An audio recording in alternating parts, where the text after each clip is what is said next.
Buenas, professor. Boa tarde. Boa tarde, Jefferson. Tudo bem? Tudo tranquilo, tudo tranquilo. Tá, vou aguardar mais um pouquinho para chegar dos outros colegas aqui. Aí eu posso iniciar, tá bom?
Que foi, amor?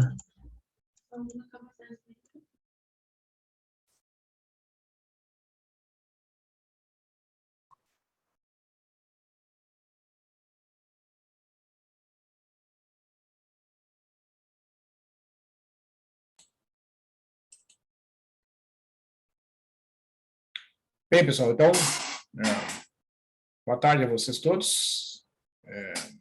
Boa tarde. Hoje é sexta-feira, dia 6, e então nós vamos dar início aqui à nossa atividade da aula de hoje. E então eu vou, para a gente fixar bem aqueles conceitos que nós trabalhamos aí na segunda-feira, né? Eu vou retomar um pouquinho aqueles exemplos sobre o truncamento das séries, né? Em que a gente trabalhou o cálculo de valores aproximados da exponencial, do seno, né? E também do cosseno. E então, deixa eu só fechar isso aqui, que daí...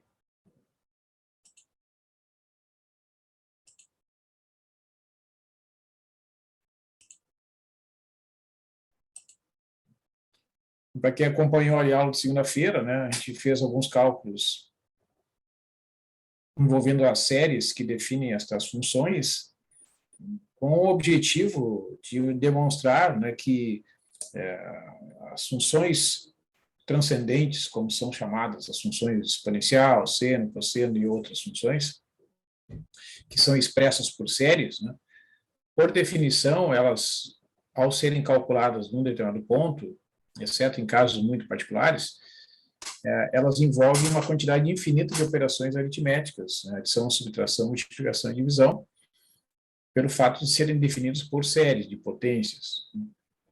E, portanto, é impossível a gente realizar uma quantidade infinita de operações aritméticas. Essa é a razão pela qual, quando vocês precisam calcular essas funções, né, em alguns pontos, é necessário o uso de uma calculadora, né?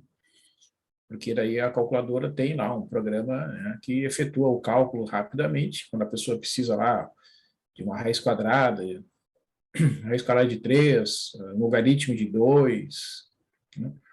Enfim, um logaritmo de qualquer número, uma exponencial, um seno, um cosseno, né? Então, nesses cálculos, em que a pessoa utiliza algum recurso como uma calculadora ou o próprio computador, né, existem rotinas matemáticas que efetuam rapidamente os valores, e um valor obtido numa calculadora, né, num dispositivo eletrônico, é sempre interpretado como uma aproximação, né, do valor dito exato. Né. Então, dependendo da calculadora, dependendo do dispositivo que a gente usa, a gente vai calcular ali com 5, com 10, com 20, com 30 casos decimais corretos, enfim, né, não importa. Independentemente do número de casos decimais utilizados no dispositivo, é sempre uma aproximação. Então, esse é o principal, né, conceito que está embutido nesses exemplos. Né? É a gente entender que estes cálculos proporcionam valores aproximados. Então, existe o chamado valor exato, que seria o limiar, né, o limite das aproximações obtidas com um número crescente de parcelas quando somadas nas somas parciais. Né? Então, a gente diz que as somas parciais da série, da função exponencial, da função seno, da função cosseno, do logaritmo, elas convergem, né, para o valor exato da função à medida que o n, que é o número de parcelas, vai aumentando. Dito de outra forma, o erro tende a zero quando o n vai para infinito. Né? O que é o erro? É a diferença entre a soma parcial e o valor exato da soma da série. Né? Então, essa diferença pode ser tão pequena quanto a gente quiser, desde que a gente tome um valor de n suficientemente grande. Né? Na maior parte dos casos, né, quando a gente utiliza algum dispositivo eletrônico, a gente nem percebe. Né? Por exemplo, vou pegar aqui uma calculadora para a gente ilustrar aqui. Né? Então, estão vendo aqui a calculadora. Se eu coloco ali, por exemplo, 2, né, e aperto lá na tecla do logaritmo, ela vai me dar ali. O logaritmo natural de 2 é 0,69, 314, etc. Né? É tão rápido que a gente nem percebe. Né? Vou colocar aqui o π dividido por 4, né? Que é 0,7853. Se você calcular o cosseno de π sobre 4, cosseno de π sobre 4, aqui tem que estar em radianos, senão não vai estar certo. Tem que botar o calculador em radianos. Né? Vou calcular π dividido por 4. Né? Aí calculo o cosseno. 0,707. Né? Da mesma forma, esse resultado aí, com uma grande quantidade de casas decimais, é obtido por uma soma de uma série. Né? Então, a gente nem percebe porque é tão rápido, e na maior parte dos exercícios, né, dos problemas acadêmicos com os quais vocês lidam no curso de vocês, nos cursos diferentes, né, que vocês fazem, é suficiente, às vezes, trabalhar com 4, 5 casos decimais, né? Na maior parte dos casos, isso é suficiente. Né? Então, a gente fez alguns exemplos, eu vou retomar aqui, né, para a gente continuar analisando, né, essas questões relacionadas à convergência.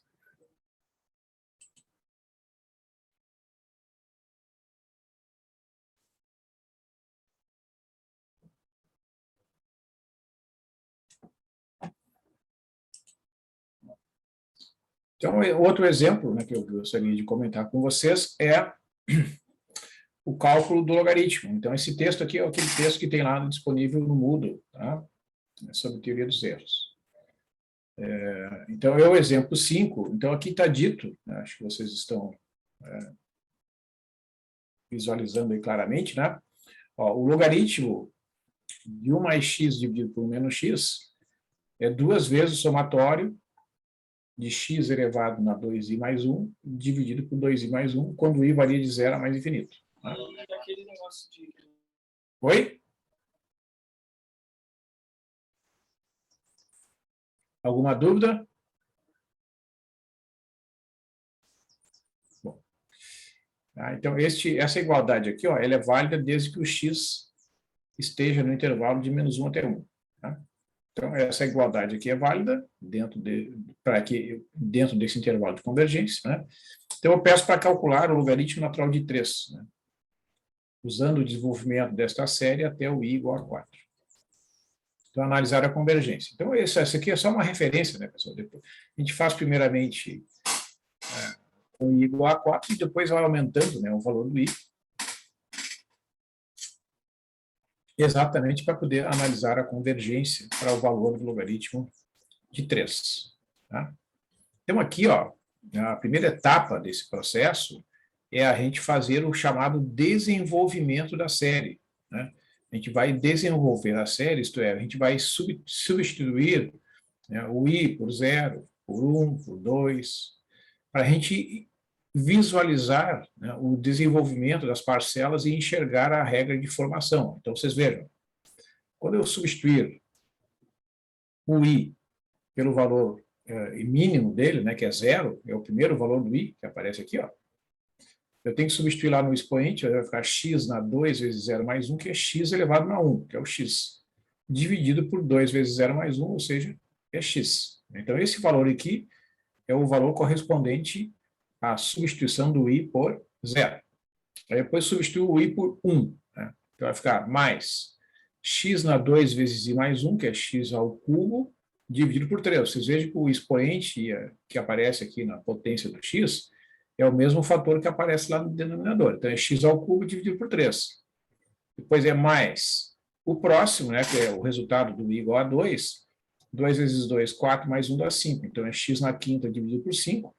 Então, dá para ver claramente, né, que nesse desenvolvimento desta série que expressa o logaritmo, só vão aparecer as potências ímpares de x. O próximo termo é x elevado na 7 sobre 7, depois virá o x elevado na 9 sobre 9, e assim sucessivamente. Então, basta a gente ver as primeiras parcelas, né, para a gente perceber aqui que, neste caso, né, eu terei sempre potências ímpares de x divididas pelo valor do expoente correspondente. Né? X na 1 sobre 1, mais x ao cubo sobre 3, mais x na 5 sobre 5, e assim sucessivamente. Né? Então, vocês vejam, eu tenho essa soma aqui, multiplicada por 2, o resultado.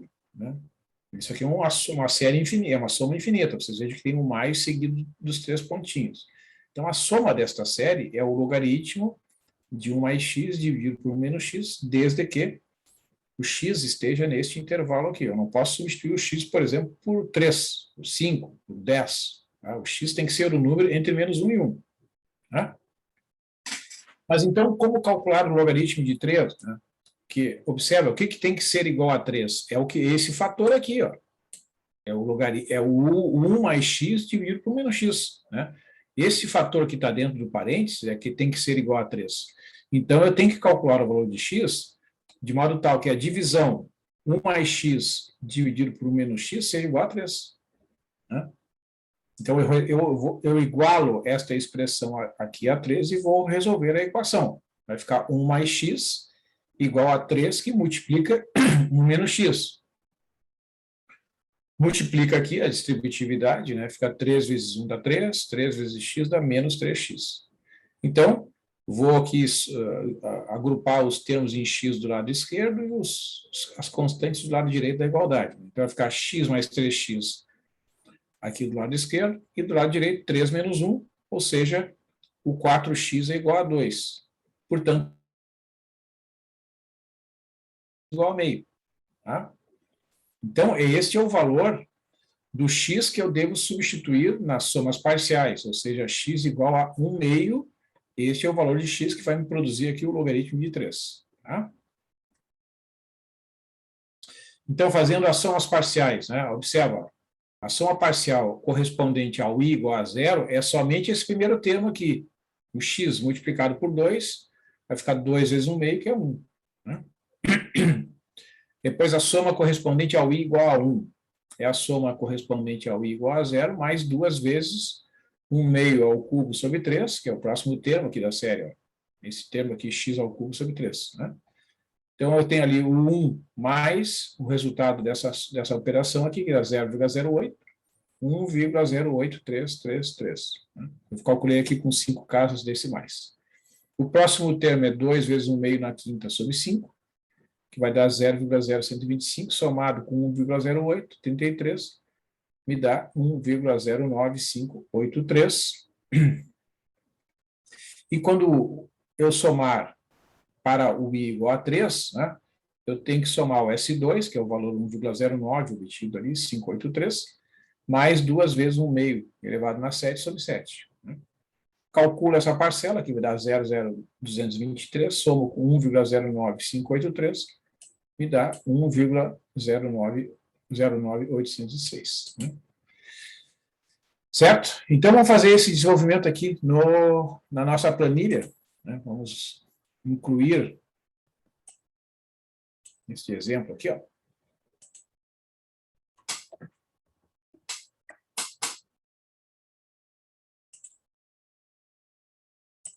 Vamos fazer aqui a inclusão do logaritmo.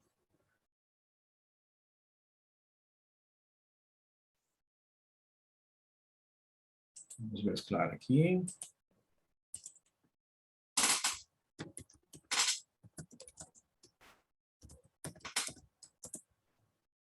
Bom, então aqui eu vou escrever a série para a gente ter a referência, né? Como a gente fez ali nos exemplos anteriores. Logaritmo natural de 1 mais x dividido por 1 menos x igual a 2, que multiplica x mais x elevado ao cubo dividido por 3, mais x elevado na quinta dividido por 5, mais etc. Né? Se o menos 1 for menor que x e o x for menor que 1. Então, o x tem que estar dentro desse intervalo aqui. Né? Então, aqui nós vamos deixar o x indicado, que nesse exemplo é 1/2, né? Isso aqui é um número.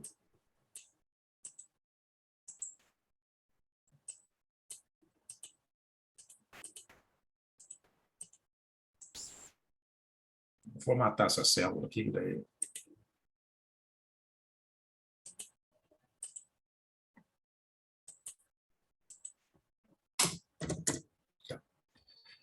Então, aqui a gente vai colocar o i.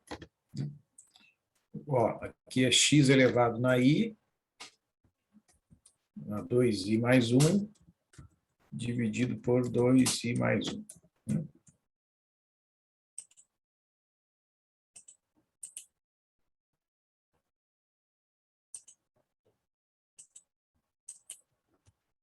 Se a gente consegue mesclar aqui.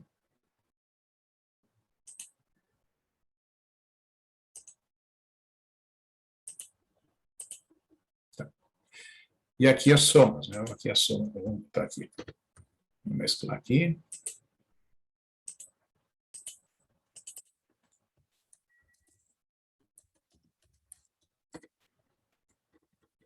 Então, 0, aqui é a célula anterior, mais 1.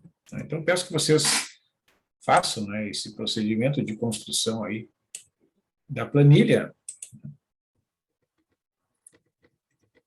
Vamos centralizar aqui para ficar mais bonitinho. Então, ó, aqui a gente vai colocar o termo geral, né, só o termo que está dentro do parênteses. Depois a gente multiplica por 2, tá bom? Alguma dúvida aí, pessoal? Boa. Oi? Tirar essa suja. Então, aqui, ó, a gente vai calcular, né? Ó, é igual a célula do x, essa célula aqui que a gente vai pressionar F4. Ó. Depois eu teria das atividades dessa. Errado. Pessoal, vou manter o microfone fechado, por favor. 2 vezes o i mais 1, né, dividido por 2 vezes a célula do i mais 1. Então, a gente pressiona F4 na célula que contém o valor do x, que no meu caso aqui é a célula F6. Tá?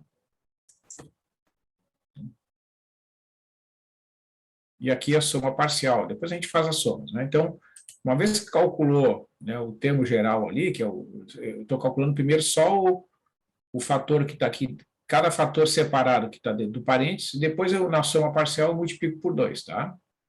Aí eu vou calcular aqui, ó. Certo?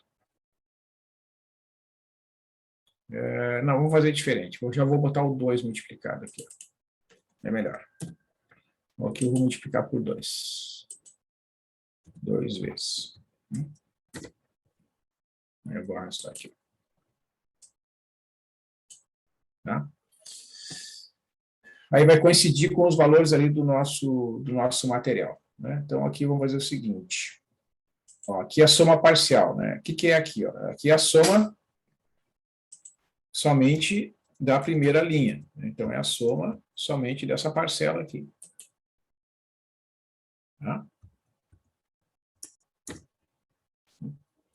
Quando eu somar ali da segunda linha, né, eu vou fazer a soma, ó, dessa parcela, aí eu vou pressionar F4 até essa parcela aqui. Aqui não tem F4. É só essa célula aqui. Né? Ó. Então, somou as duas primeiras, deu 1,08. 33, 33. Né? Então, vamos fazer o seguinte, para uniformizar aqui a notação, vamos botar tudo com 5 casas decimais, vai ser suficiente aqui para nós. Ó. Então, quando eu somar somente a primeira parcela, dá 1, né? Que foi o cálculo que eu apresentei ali. Né? Ó. Quando i igual a 0, a soma é 1. Quando i igual a 1, que é a soma das duas primeiras parcelas, né? Vai dar 1,08, que é o resultado que apareceu ali. 1,08. Né? Essa aqui é a parcela correspondente ao i igual a 2. Vocês vejam que aqui no i igual a 2 já tem 3 parcelas. Né? Quando eu faço a soma aqui, ó, 1 mais 0,08 mais 0,0125 dá 1,9583, ó, que é o valor que tinha aparecido lá. 1,09583. Né? E quando i for igual a 3, né, 1,09807. É só uma questão de arredondamento ali, né? A diferença que está em relação ao texto. Né? Então, voltando aqui à nossa planilha, né? Vocês observem que, bom, como eu disse lá, né? Eu vou analisar a convergência. Então, eu vou aumentar aqui, ó, até, digamos, o igual a 10. Quer ver? Ó? Eu vou colocar aqui assim, o valor exato do logaritmo natural de 3. Né? É isso que eu estou calculando aqui. Ó. Esse aqui é o valor exato, vou pintar de amarelo. Né? Essa célula aqui, ó, eu vou pegar e vou colocar L, N de 3. Né? Ó, o logaritmo natural de 3 é 1,09861. Vou formatar aqui também com 5 casas decimais.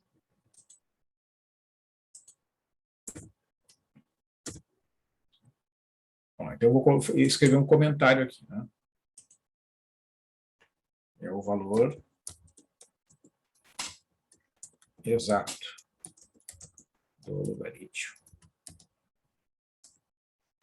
natural de 3. Tá? Muito bem.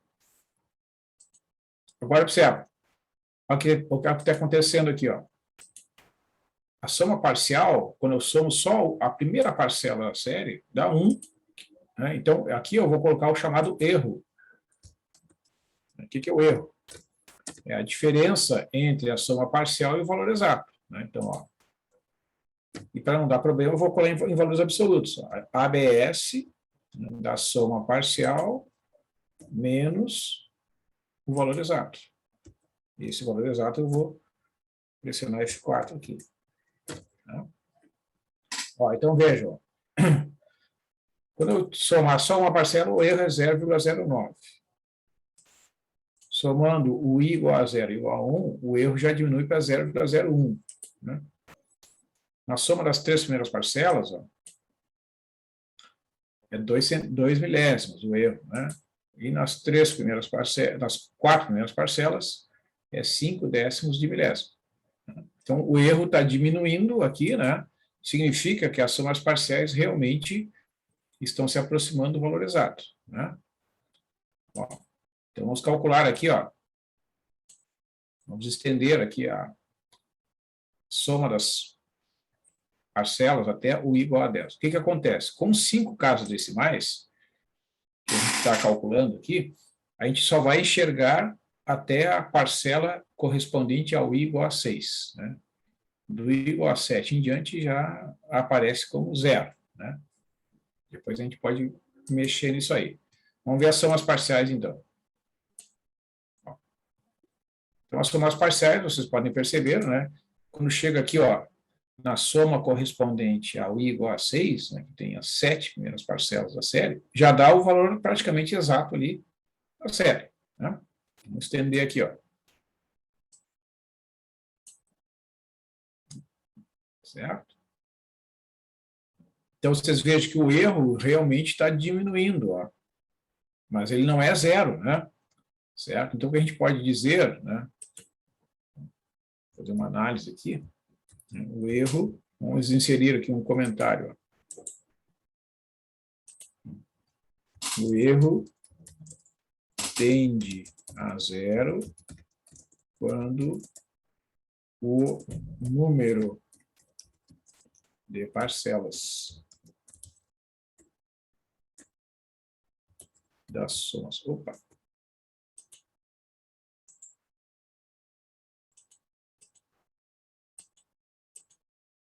O que a gente dita aqui? O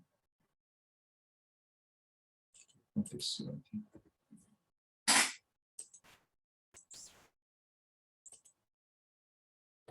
Quando o número de parcelas tende a aumentar, né? O número de parcelas aumenta, é mais fácil, né? Certo?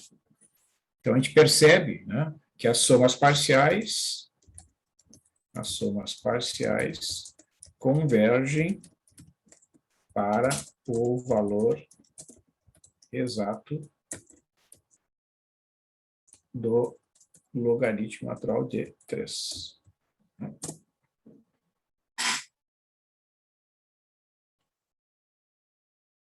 Ok, pessoal? Ah, o erro tende a zero, o número de parcelas aumenta.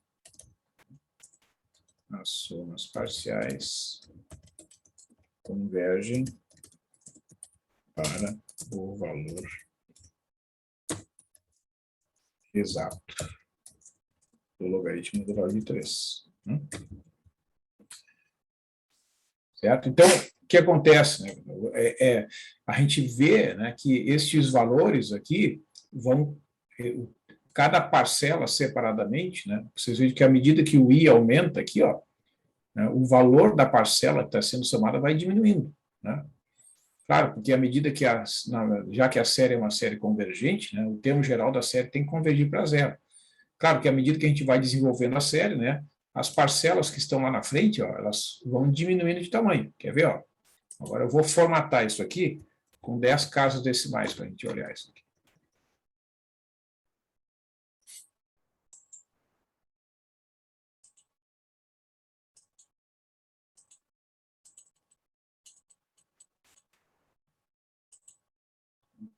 E aqui também.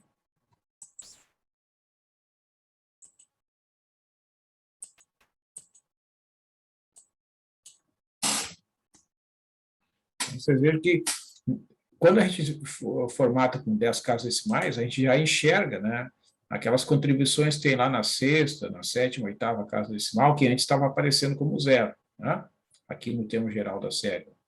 Então, mas ainda assim dá para perceber, né, ó, analisando essa coluna aqui, que representa o termo geral da série, né, dá para perceber que o termo geral da série tende a zero à medida que o n aumenta.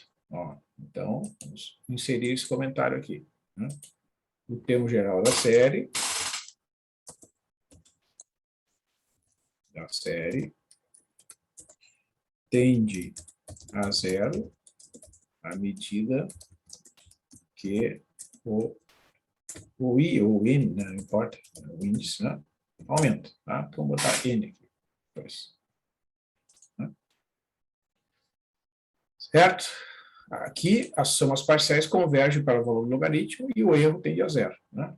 Certo? Ó, olha lá o valor do logaritmo obtido diretamente ali pelo recurso, né, da planilha, escrito lá LN de 3, 1,098, 61, 22, 887. Né? A soma parcial aqui, ó, 1,09, 861, 22, 22, 752. Então, a diferença ocorre lá na oitava casa, sétima casa decimal, né? Oitava casa decimal, certo? Ou seja, o erro realmente vai diminuindo, né, à medida que aí eu vou calculando as somas parciais. Né? Então, essa é a ideia que está por trás. Né? Isso independente do recurso. Ó, quer ver? Eu vou pegar uma calculadora aqui. Né? Ó, vou botar aqui o 3. Né? E vou apertar lá na tecla do logaritmo. Ó. Não importa se está em graus e radianos. Caso do logaritmo não faz diferença. Ó, 1,098, 61, 22. Ó, vocês observam aqui, ó, 88, 66. Ó. Porque como lá eu coloquei 10 casas decimais, ele truncou, né, e escreveu 7. Esse 7 corresponde ao arredondamento aqui, ó. Este 6, né, então esse primeiro 6 passa a ser igual a 7. Né? Beleza?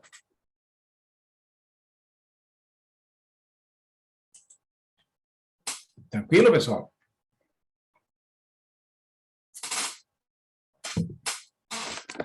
Muito bem. Então agora vamos fazer um exercício aqui. Vamos fazer um exercício.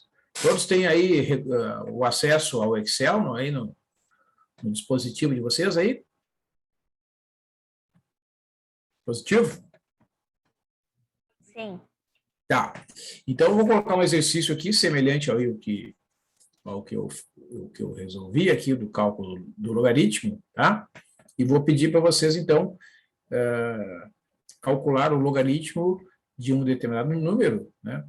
Fazendo o desenvolvimento ali semelhante ao que eu fiz aqui no Excel, tá bom? Então, o exercício é o seguinte. Deixa eu ver se eu consigo escrever aqui.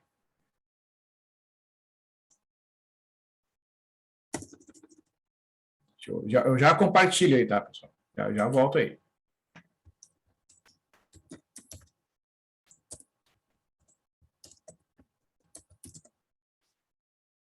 Só um minutinho.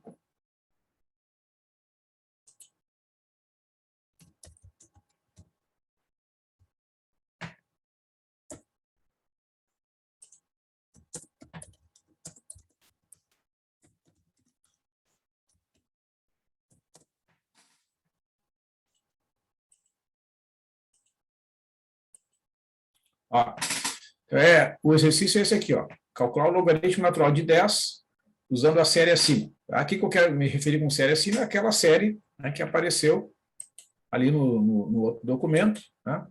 Onde vocês têm esta série aqui, ó. Tá? Certo? Então, usando esta série, eu quero que vocês calculem o logaritmo natural de 10. Tá? Ok? Vou deixar assim, ó. Então, são agora 18 horas e 5 minutos. Tá? Eu vou deixar vocês trabalhando aí 5 minutos, eu já retorno aqui. Então, lá, vamos à obra.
Bem, estou de volta.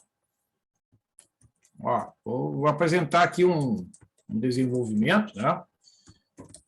Observa que eu tenho que partir desta expressão aqui, né?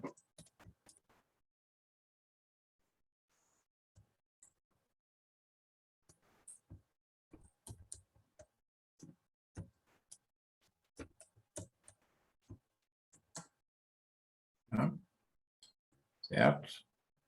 É 2, né, que multiplica x mais o x ao cubo sobre 13 e assim por diante. Vou escrever aqui rapidamente. Esta é uma das inúmeras séries que representam o logaritmo. Né? Se vocês pesquisarem na literatura, né, vocês vão encontrar certamente outras representações para o logaritmo. Essa representação ela tem uma vantagem, né, que ela pode ser usada para calcular o logaritmo de qualquer número real. Tá? Porque essa expressão aqui, ó, que está dentro de parênteses, né, ela varia de menos infinito até mais infinito, quando x varia de menos 1 até 1. Então, o fato do x estar entre menos 1 e 1 permite que a gente calcule o logaritmo de qualquer número. Então, observa, ó, eu tenho que pegar esta expressão aqui, que está dentro de parênteses,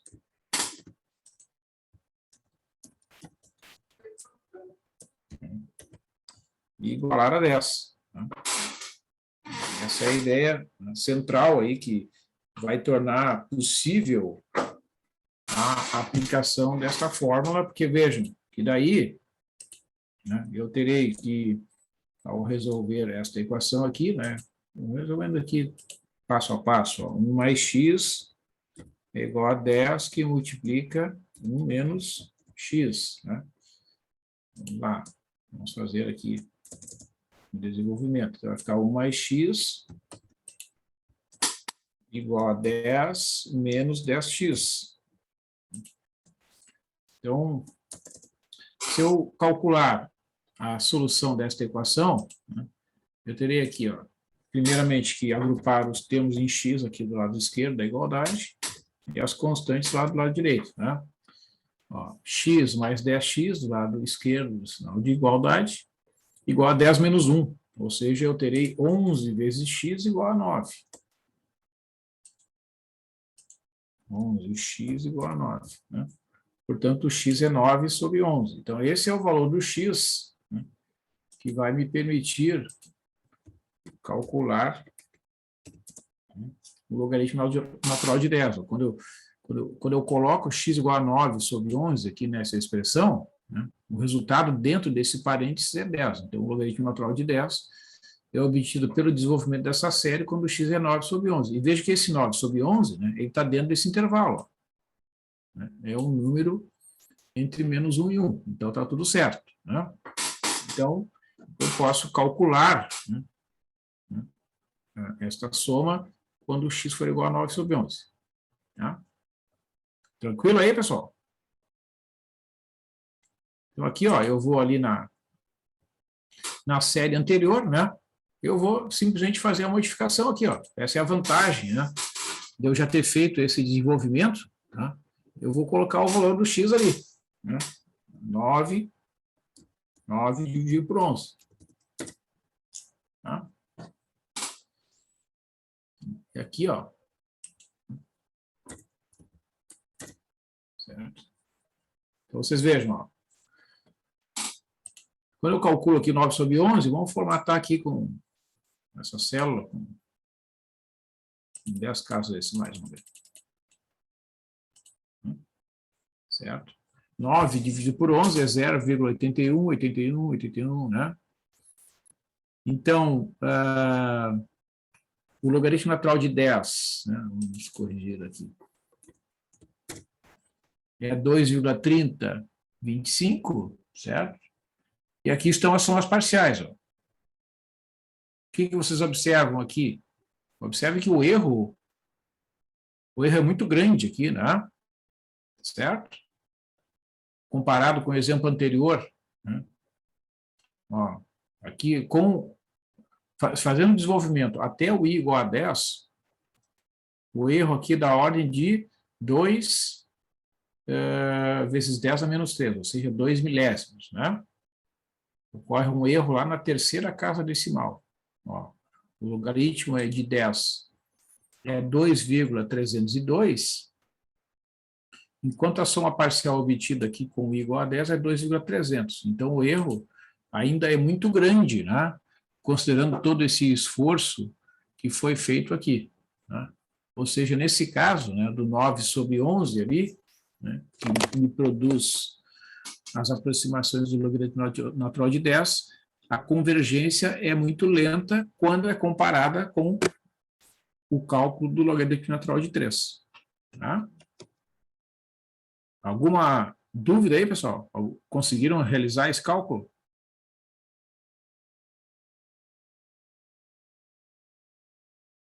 Beleza, então. Tá? Então, é importante observar essa diferença, tá? Que no exemplo anterior, né, em que o x era 0,5, né, a convergência foi mais rápida, tá?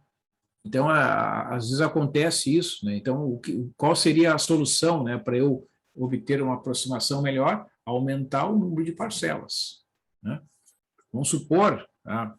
Bom, quer ver? Ó, vou modificar aqui agora o exercício, né? Ó, estão enxergando aqui, não? Acho que não, né? Ó, agora vou modificar o exercício, ó. Critério.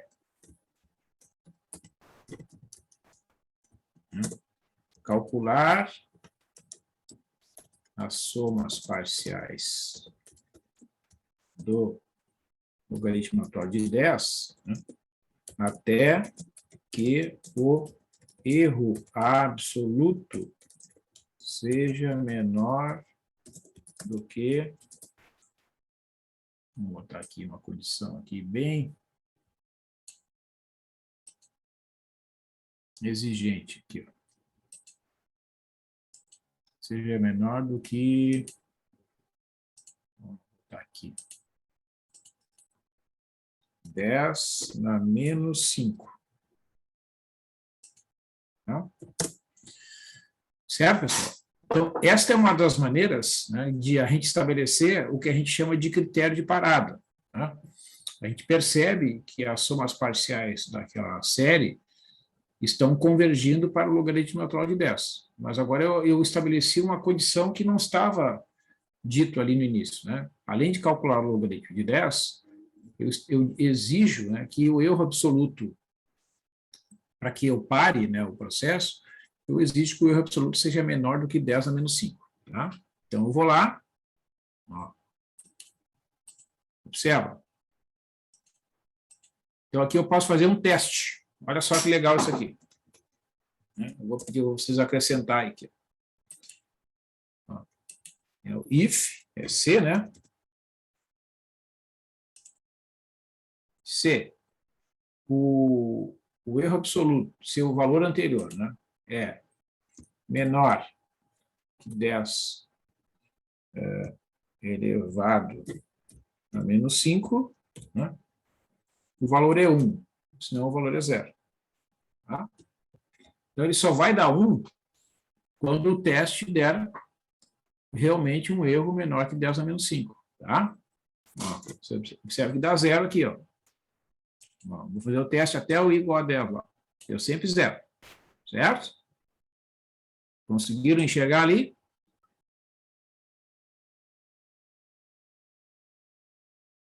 Então, agora eu vou estender aqui, ó. Vamos ver quando é que vai ser satisfeita a condição. Vou calcular aqui até o I igual a 15.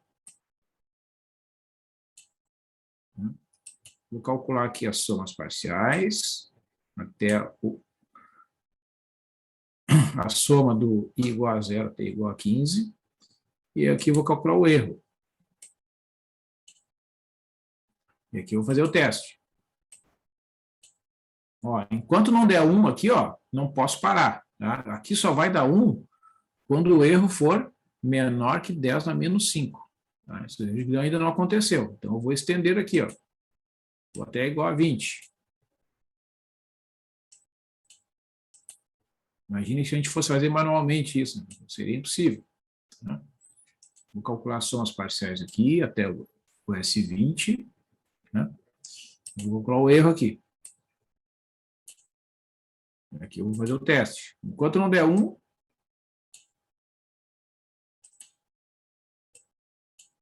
ó, ainda não foi satisfeita a condição, ó, tá? Ou seja, eu já somei do i igual a 0 até i igual a 20 e não foi suficiente. Então, vou fazer de 1 em 1 aqui. Vamos ver. Vou estender aqui. Ainda não. Ó.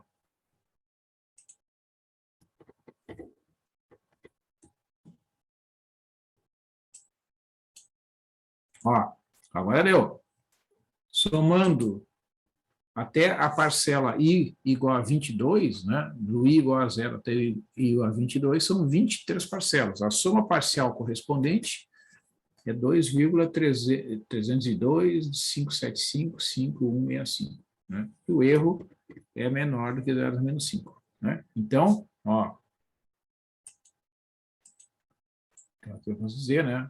Ó, o erro absoluto é menor do que 10 a menos 5. Tá? Então, esse é um teste, né, que vocês podem fazer, né, usando o comando C. Né? Se tal coisa acontece, tá? Escreve 1, se não escreve 0. Tá? Então, vamos centralizar essas colunas aqui, mais bonito.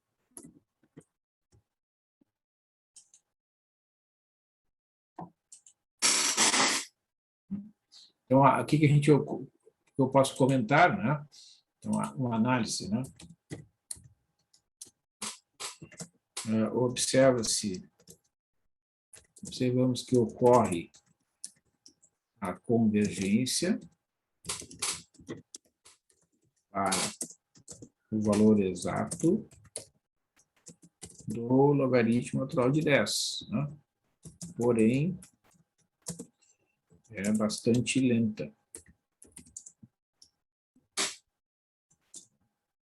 Se comparado com o cálculo do ln de 3. Nós vimos aí que o ln de 3 convergia mais rápido, né, do que o cálculo do ln de 10. Certo, pessoal? Então é importante sempre vocês fazerem a análise dos resultados, né? Fazendo essa a análise do termo geral da série, que deve obrigatoriamente convergir para 0, tá? As somas parciais devem convergir para o chamado valor exato, né, da função, que no caso do último exemplo aqui é o logaritmo natural de 10. E no cálculo da coluna do erro, em termos absolutos, esse erro deve tender a 0, né? E aí eu inseri um teste, né, um critério de parada, porque não tem como a gente continuar o processo indefinidamente, né? Então, a gente estabelece um critério de parada quando ele for satisfeito para o processo. Tá?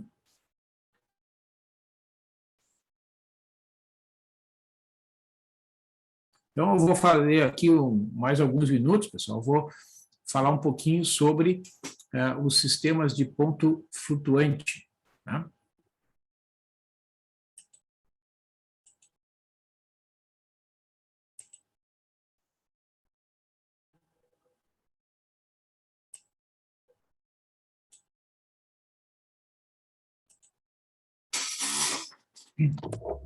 Bom, então, os chamados sistemas de ponto flutuante, eles são os modelos, né, de representação dos números reais que são usados nos computadores e máquinas de calcular.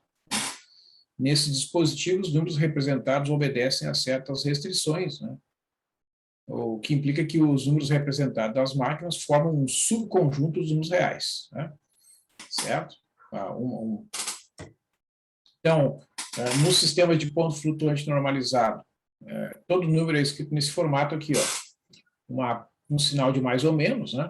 Uma parte chamada de parte fracionária, né? Certo? Onde o primeiro dígito aqui, após a vírgula, é diferente de 0, né? Multiplicado por uma certa base elevado no expoente e. Esse beta aqui é a base do sistema. Atualmente, né, os computadores fabricados por todas as empresas, independente do país de origem, os processadores usam a base 2, né? Qualquer computador usa a base 2 na representação dos números, e no nosso dia a dia, né, na nossa comunicação aqui, a gente costuma usar a base 10. Né? Esses são os dois sistemas atualmente mais usados. N é o número de dígitos da mantis, também chamado de precisão, né? A quantidade de casas após a vírgula aqui da parte fracionária. Né? Os dígitos variam de 0 até beta menos 1. Então, no caso da base 10, os dígitos variam de 0 até 9. Né? E no caso da base 2, os dígitos variam de 0 até 1. Né? E o E é o expoente, que varia num certo intervalo, geralmente simétrico, né? E1 e 2. Né? Então, o primeiro dígito é sempre diferente de 0, para que o número seja normalizado, né? E o número 0 pertence a qualquer sistema e é representado com uma mantice igual a 0. Né? Em geral, o E2 é igual a menos E1. Né? A variação aqui do expoente geralmente é um intervalo simétrico, né? Vai de menos 500 até 500, de menos 100 até 100. Né? Então, a notação para um sistema de ponto flutuante é o F, beta, N, E1, E2. Né? O beta é a base, a precisão é o N, é o número de algarismos após a vírgula da parte fracionária, expoente mínimo é 1 e expoente máximo é 2. Né? Então, todos os números que podem ser representados num sistema de ponto flutuante, F, beta, N, E1, E2, em formato normalizado, eles formam um subconjunto dos números reais. Né? Então, por exemplo, né,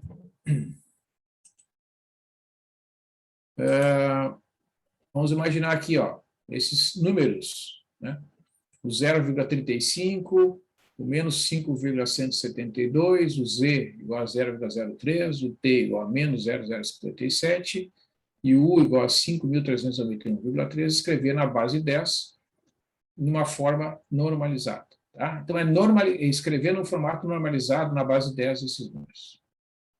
Então, quando eu escrevo um número como 0,35, né, que é um número, por definição, né, ele é um número fracionário, então ele é simplesmente multiplicado por 10 elevado a 0. Né? Então, essa forma, né, de escrever aqui, ó,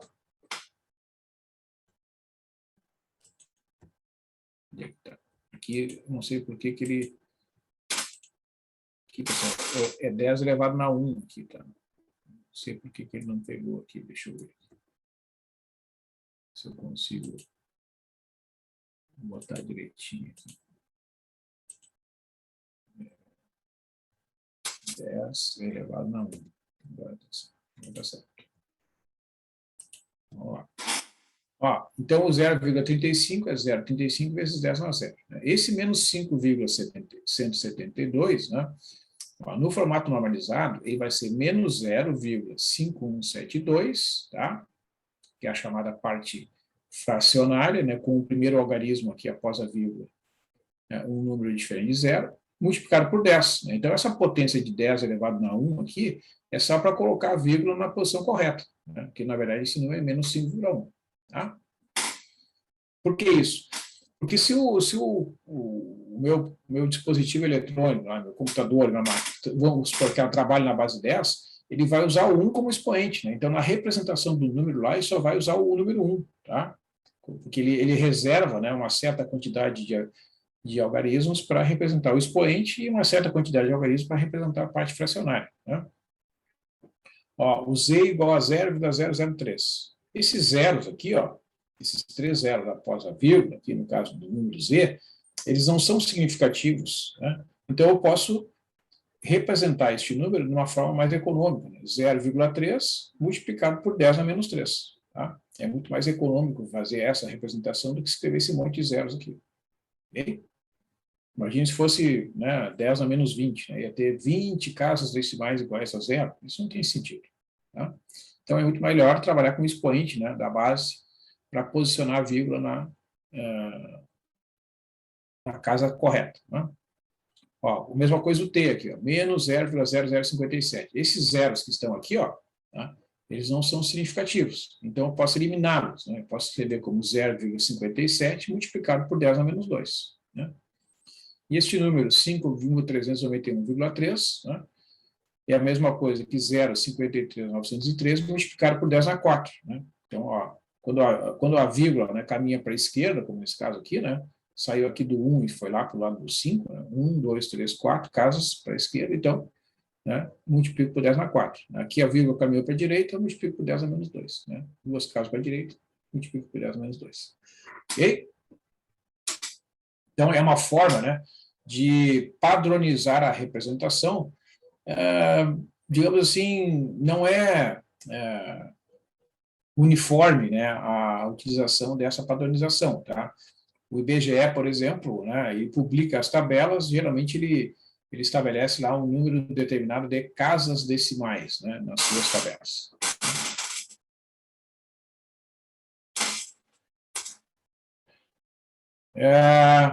Ó, se eu quiser representar num sistema de ponto flutuante base 10, com 3 algarismos de precisão, o expoente mínimo de menos 2, expoente máximo de 2, né, os números dados no primeiro exemplo, ó, o 0,35 vai ficar 0,350 vezes 10 na zero. Vocês viram que agora são 3 algarismos, tá vendo? Porque aqui, ó, nesse sistema, né, eu tenho 3 algarismos após a vírgula. Então, é 3, 5, e o terceiro algarismo eu preencho com 0. Tá?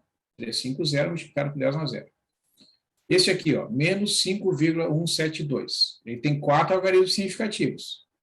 Então, esse 2 vai ser descartado, vai ficar menos 0,517, multiplicado por 10 na 1. Tá? Porque nesse sistema eu só tenho 3 casas decimais, né, disponíveis após a vírgula. Tá?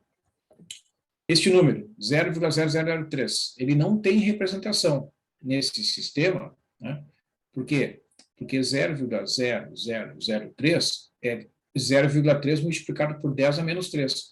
Vejam que esse expoente aqui, ó, menos 3, é menor do que 10 a menos 2.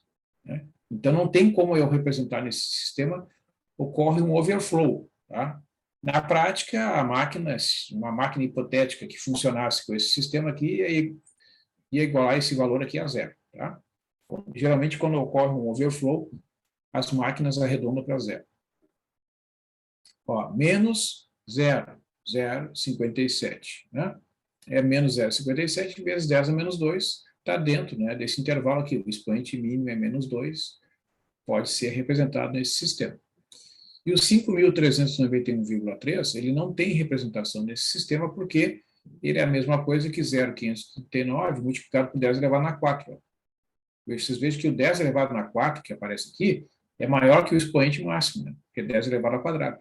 Tá? Então, não tem como representar este número nesse sistema, ocorre o chamado overflow. Tá?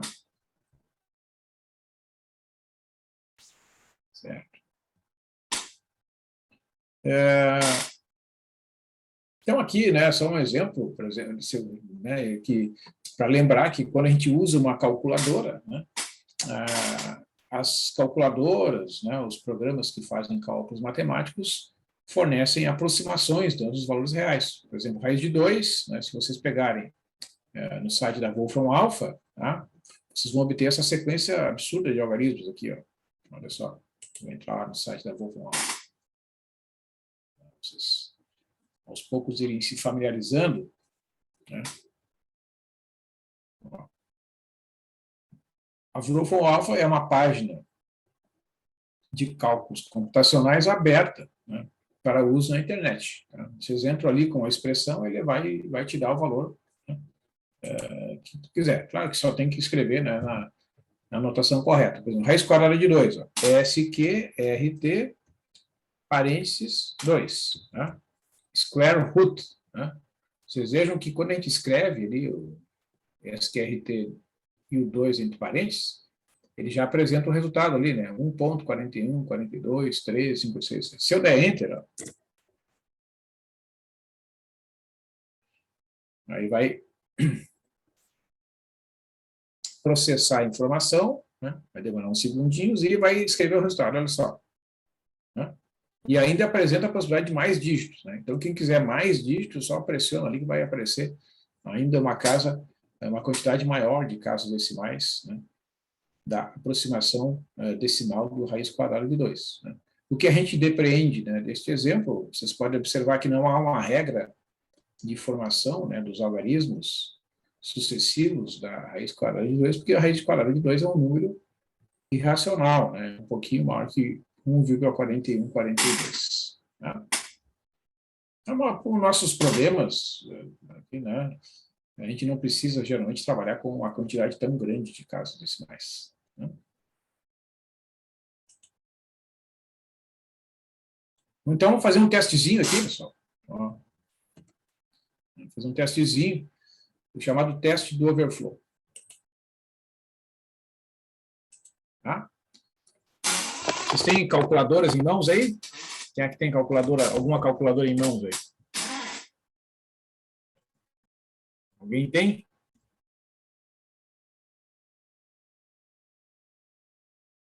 Então tá. Então a Tawane pode fazer para nós aqui. Ó, então, o testezinho consiste no seguinte.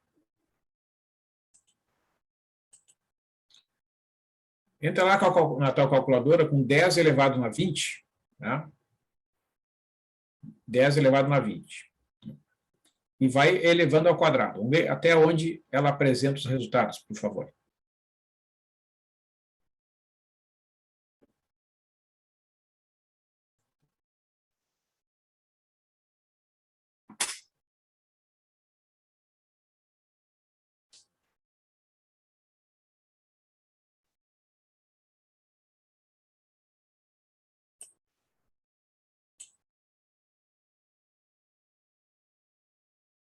Então, conta para nós aí qual é o valor, qual é a potência máxima que aparece aí na tua calculadora.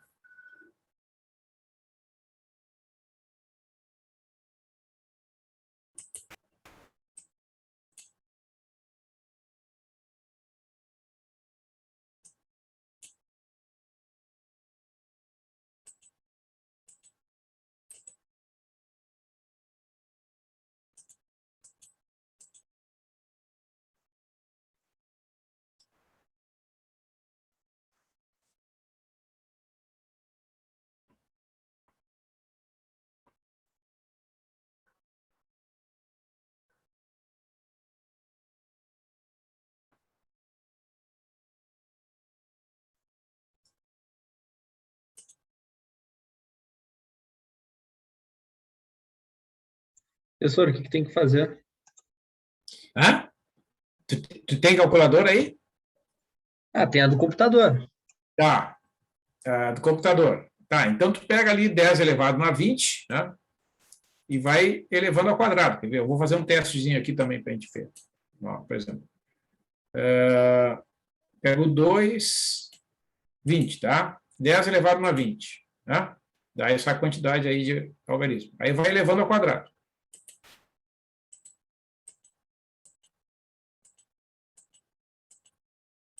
No meu caso aqui vai, ó, olha o que aconteceu. Vou repetir aqui, ó. Botei 10 elevado a 20. Tá? Ó. Eleva ao quadrado, dá 10 elevado na 40. Eleva ao quadrado, 10 elevado na 80. Eleva ao quadrado de novo. 10 elevado a Ah, sim, o 60. meu apareceu, estourou aqui. Isso. Entendi. 10 elevado a 320. 10 elevado a 640. Elevado na 1280. Elevado na...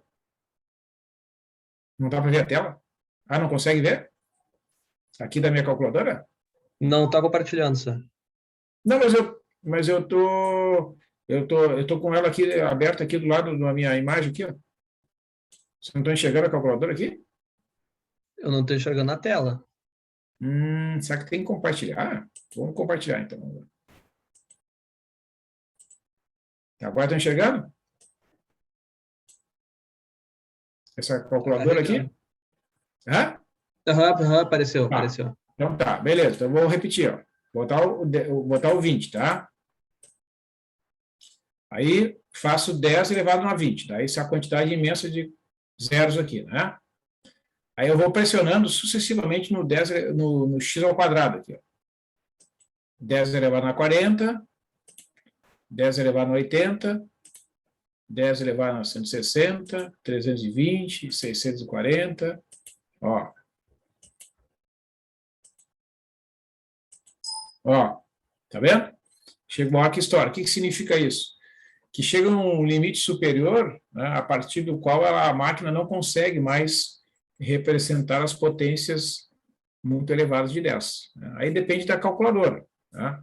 Alguns modelos da HP, por exemplo, vão até 10 na 499. Né? Eu não sei se a Tawane conseguiu identificar ali.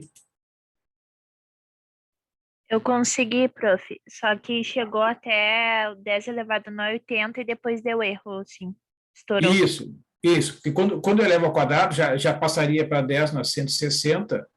Tá, então vamos repetir o teu cálculo. Pega o 10 elevado a 80, coloca lá 10 elevado a 80 e multiplica por 10. Não sei se tu consegue fazer 10 elevado a 10 vezes 10 na 80.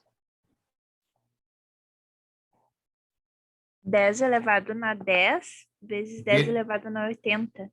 Isso. Ela deve responder como 10 elevado a 90. Acho que esse cálculo ela faz.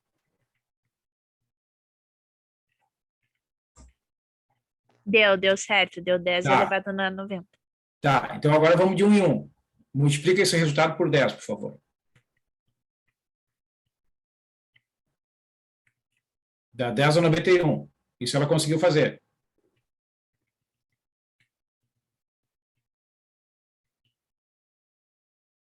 Deu. Tá, agora multiplica novamente por 10, por favor.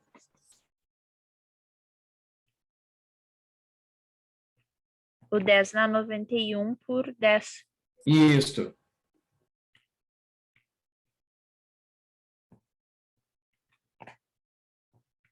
Deu 10 a 92? Não. Já deu erro? Já. Ah, já deu erro, então. Ah, então ela chega no 10 a 91, então? Não, deu 10 a 92. Tá, 10 a 91, beleza. Então, deixa esse resultado aí, só pressiona assim, ó, vezes 10, e no igual. Vê se vai dar 10 a 93. Deu. Tá, multiplica por 10 de novo. Vamos ver até onde ela vai. Eu acho que ela vai até 99. Vai multiplicando aí. Vamos ver até onde dá, por favor. Multiplica por 10 a cada vez. Depois a 99 não deu. Isso, então é isso aí. Então, quando chega no 99, é o máximo expoente que ela suporta, né, esse modelo aí. Então, ou seja, quando passar do 10 a 99, ocorre esse chamado overflow, né? Então, é acima do limite, ou seja, para essa máquina, né, é o que na calculadora apareceu como estouro ali, né? Ela não consegue Isso. mais identificar um valor acima do 10 a 99, tá? Então, isso depende muito do fabricante, depende dos recursos, né, que cada fabricante utiliza na configuração ali do hardware, né? Tá? Isso, né, quanto mais complexo, né, quanto mais sofisticada for a máquina, maior é o expoente, né? Agora não está tendo, né, quase contato aqui pessoal, né? Mas quando retornaram para o presencial, ou se você já lembra, né? Eu me lembro quando a gente circulava ali no prédio Trindo, ali tinha muitas vezes os alunos com aquelas HPs, né? HP 48, HP 50, diversos modelos da HP, alguns das Dismac, outros fabricantes. Esses modelos da HP, geralmente eles conseguem trabalhar com expoente até 10 na 500. Tá? Então, né, a ideia é de que existe um teto, tá? Acima dele a máquina dá uma mensagem de erro ou estouro, né? Aí cada fabricante configura de uma forma diferente. Já o underflow, quer ver? Ó, vamos fazer um testezinho diferente. Tawane, por favor, vou te pedir mais um favor aí. Vê se tu consegue fazer o seguinte cálculo aí, por favor. Coloca na tua máquina aí 10 na menos 98.